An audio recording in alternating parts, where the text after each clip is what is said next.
CMQ investors, this is Chris Franco, and we need to talk about Facebook. I'm not buying the dip, and I'll tell you why. First and foremost, I am a believer that Facebook will continue to be a solid business that will be a cash producer. With that being said, I think that the community of investors that I probably consider myself one of is unaware of what I'm aware of about Facebook, and particularly their core advertising business. Now, when I'm talking about Facebook, I'm referring to Facebook, Instagram, anything under the Facebook ads umbrella, which is now, I guess, Meta ads. Facebook's core business revolves around social advertising. It's about 90-ish% of the revenue, and they are the dominant player. Twitter, Snap, Pinterest, Facebook crushes them. My background over the last 5 or 6 years, I've spent tens and tens and tens of millions of dollars on behalf of Jet.com, Goldman Sachs, a number of major retailers, startups that you definitely have heard of, some that you haven't.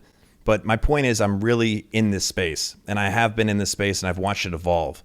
Facebook advertising is no longer what it used to be. Recently, you've heard about Apple's iOS 14 and the Apple privacy changes and how that affects Facebook's business. What I'm seeing firsthand is just how devastating that is to Facebook's real advantage as a marketing channel or an advertising channel. And I could quote directly from Sheryl Sandberg here. She says, as we described last quarter, Apple created 2 challenges for advertisers. One is that the accuracy of our ads targeting decreased, which increased the cost of driving outcomes.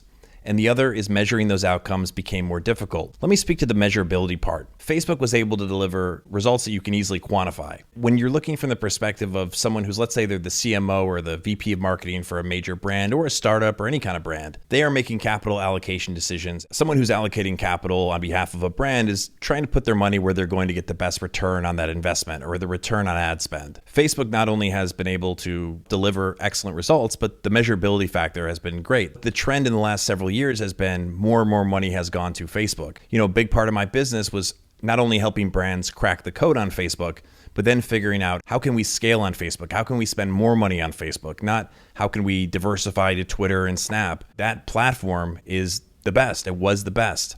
But now with these privacy changes, that's over with. No one needs to feel sorry for me. This is not something that's killing my business or anything. But I have a perspective here, as I said, that others don't.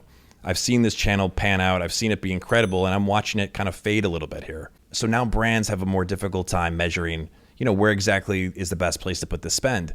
Facebook doesn't stand out as much anyway as the default choice for your demand generating advertising. It just doesn't. The other part, as Sheryl Sandberg mentioned, is targeting. Now, targeting has been another one of Facebook's advantages. Facebook is able to use behavior data based on what you've done after you've seen an ad, and then do a better job of serving ads to people who have a decent chance of taking that action if they see the ad. To give you an example, let's say you have a mobile app and you want to acquire customers that don't just install the app, but they do something in that app. Let's say they buy something. Well, Facebook was able to tell if people saw an ad on Facebook or Instagram, did they go install the app and then take that action? And so if you're an advertiser trying to get someone who's going to buy something in an app, the targeting element is, and I'm trying to simplify it here, but targeting people who are going to potentially take that action that you want them to take down funnel works exceptionally well on Facebook in a way that no other channel can compare. And that's gone. And I'm seeing this firsthand. And when we talk about individual companies we'd want to own, I think back to the 1996 letter to shareholders. That is the Berkshire letter to shareholders that Warren Buffett writes every year. In 1996, he talked about companies and he called them the inevitables. Now, Facebook, I think, has a solid future ahead of it, but the inevitability of Facebook's continued success is not as promised or not as certain as it was prior to these changes. And that's just the reality. Again, I think when people look at Facebook's past performance and they look at the price now, it does look like a bargain. It does look like a no-brainer. But I don't think they have the perspective that I do. And because of my perspective, I'm not buying this dip. I don't think it's a sure thing. I'm not rooting for it to fail. I'm not rooting for anyone who buys it to do poorly. I'm just telling you why I'm personally avoiding it, because I just don't think, based on what I see firsthand, that Facebook's best days are ahead of it, at least in terms of its advertising business. And remember, the advertising business is 90-something% of their revenue. So it's not something where they can just quickly pivot to the metaverse and it's, everything's okay. This is something where they have great margins, they have a moat, and that moat's eroding. Charlie Munger talks about frequently looking at a fabulous business and then having to ask yourself, what could cause this to stop? And what I'm describing, or what I described in this video, is exactly that.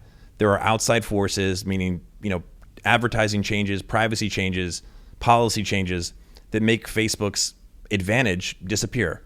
Now, Facebook will still be a powerful advertising channel, especially for bigger brands, because they have the reach.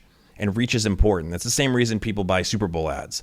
It's not because they can predict if someone who sees that ad will take a certain action, but it's because it's a way to reach people at scale. And that has value and will probably always have value.